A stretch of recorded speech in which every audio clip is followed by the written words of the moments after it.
Now, today I'll teach you the free radical substitution reactions that include the halogenation at an alkyl carbon. Now, as far as the halogenation of alkyl carbon is concerned, then you can take the example of the methane, ethane. These are the certain alkyl carbons. Now, alkane undergo the substitution reaction. It may be with the chlorine or the bromine, not with the fluorine or not with the iodine. You can say that because the fluorine is very reactive and the reaction may be explosive, and that's why it leads to the rupture of the carbon-carbon bond. Because for the halogenation, we need the very high temperature of the radiation with the ultraviolet light.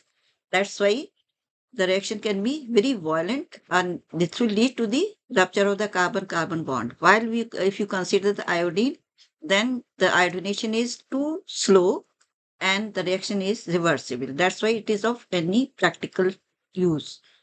Now, these are the certain examples here.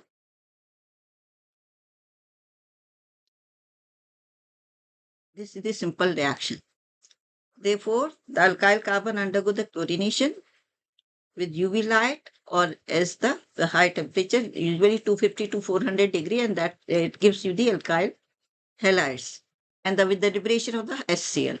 If you go through the mechanism, as I told you, the mechanism involves the three steps. Number one is the initiation, that is the generation of the free radical, and that will be either usually takes place through the homolysis. And this initiation is steps in the endothermic. And next step is the propagation, that is exothermic reaction. Because once the free radical is generated, it will attack on the other molecule and generating the next free radical. That's why these type of the reactions are the chain reaction, and the chain goes on. And the last step is the termination step, that is the production of the terminal products. Because you have to switch off the reaction. How to switch off the reaction? You have to stop the supply of the energy either through the irradiation or through the heat. That's why the reaction is stopped. And when this takes place, there is a coupling of the free radicals, and therefore that is a prominent feature of the free radical reactions, and therefore it will give you the neutral molecule like this one. Okay, now we consider the example of the chlorination of the methane. As I told you, the chlorination and the bromination are the two processes which you can consider. And don't consider the fluorination, don't consider the iodination, because they are either the explosive or the reversible. That's why we avoid these two processes. And here, the chlorination of the methane, it gives you the four products, because the methane, in the case of the methane, there is a four hydrogen, or the four hydrogens are substituted by the chlorine. That's why it gives you four products, and that include the chloroform, dichloromethane, methyl chloride, dichloromethane, and the chloroform, and lastly the CCl4, carbon tetrachloride. And these are the mechanism of this one. Here you can see. Okay. Therefore, the initiation step, chlorine radical is formed, and this attack on the methane and gives you the methyl radical, and so on. These are the certain generation of the free radical, and they all are the propagation steps. And the propagation steps are the usually the exothermic reactions. And this is the termination steps, and these termination steps give the terminal products like this one. Therefore, the ordinary halogenation of the methane requires the higher temperature, usually 250 to 400 degree, and this reaction takes place in the furnace, and you have to control the heat in this case, and or either in the presence of the certain catalyst, and catalyst is the tetramethyl lead. This is also this reaction is also successfully used, but at a very low temperature, that is 150 degrees centigrade. That's why you can generate the methyl free radical with the help of the tetramethyl lead also, and at less temperature.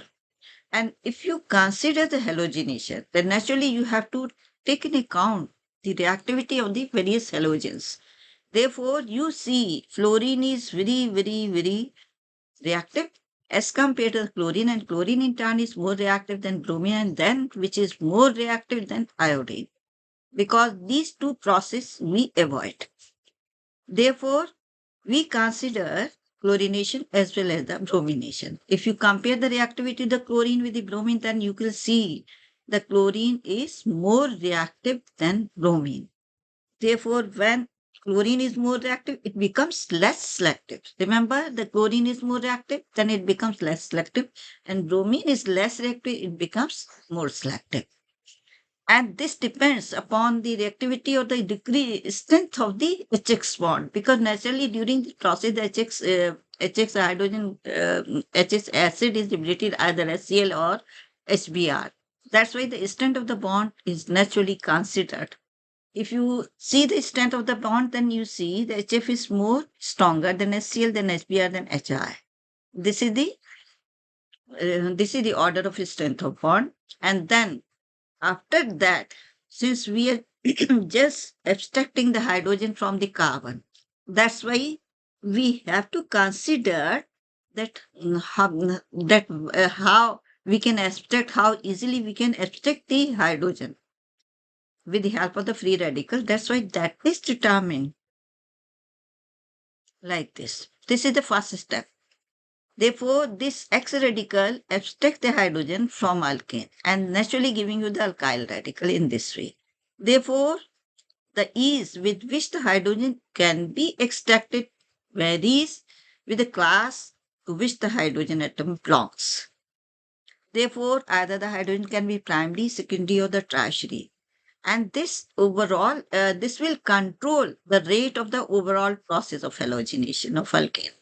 And therefore, this depends upon the energy of activation. And energy of activation is a process, the crucial steps in the determining of the reactivity of the process. Lower the energy of activation of the process, greater the ease with which the process will take place. Therefore, energy E activation or energy of activation for abstraction of the various class of the hydrogen are in the decreasing order. Therefore, you can easily abstract the hydrogen from the methane hydrogen, then primary hydrogen, then secondary, then tertiary. Therefore, this is the order of energy of activation. And the energy of activation of the step, this one. This is the first step of the propagation step. Therefore, if you consider the chlorination, the energy of activation of this step is 17,421 kilojoule per mole.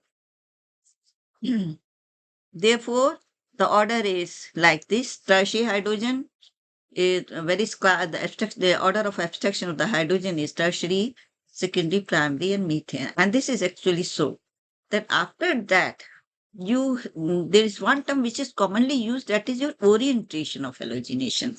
And regarding the orientation of the halogenation, you have to just consider that how much product is formed and what's the yield of the product. And this depends upon the nature of the free radical, whether it is from the primary, whether it is from secondary or the tertiary one. Accordingly, it will affect the yield of your product. Now you see, this is the methane. Therefore, it gives you the two products, one chloropropane and two chloropropane. Therefore, in the case of the propane, you are getting the two products, and one chloropropane is formed in the 45% and the next isomer formed in the 55%. Therefore, similarly, in the case of the N-butane, you can see this one. And similarly, this is the case of the chlorination, and you see the variation in the yields of the product or the various different isomers. Now, if you see the bromination, then you see the same products are formed. You are having the one bromopropane and the two bromopropane, but the yield is very, very different. The one bromopropane is formed in the 3% yield, and the two bromopropane is formed in the 97. And likewise, you are having the butane. In this case, also, you are having one bromobutane and the two bromobutane, and you are having there is a variation or the yields in these isomers. One is the 2%, other one is 98%. Similarly, if you go through this one, 2-methyl propane. Now, in this case, you see it will give this reaction gives one sole product because the yield of the one isomer is 1%, then the second is 2%, 99%. That's why you see the variation in the yields of the isomer. This depends upon the stability of the free radical which is formed. Therefore, there is a wide variation in the relative yields of the various isomers. Now, if you consider the butane. Then you see it will give you two types of the free radical. First is the primary, second one is the tertiary, secondary. Therefore, the primary radical gives you the one chlorobutane, and the secondary radical yields 2-chlorobutane. And then you see, in this case, the yield vary because naturally the secondary free radical is more stable than primary. And in the case of the bromination, as I told you, it tastes less reactive than chlorine. Therefore, it becomes more selective. And when it is more selective, then it will give you one sole product. In the case of the tertiary free radical.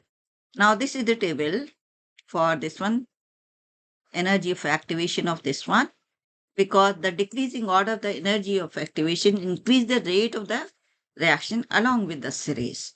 This is the order of energy of activation.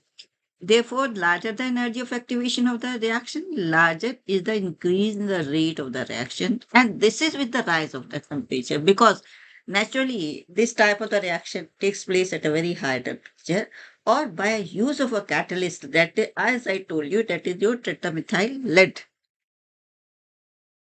Therefore, this will regulate the whole process. You can just take the example of the halogenation. That's why the halogenation is a very important process of free radical mechanism. Mm.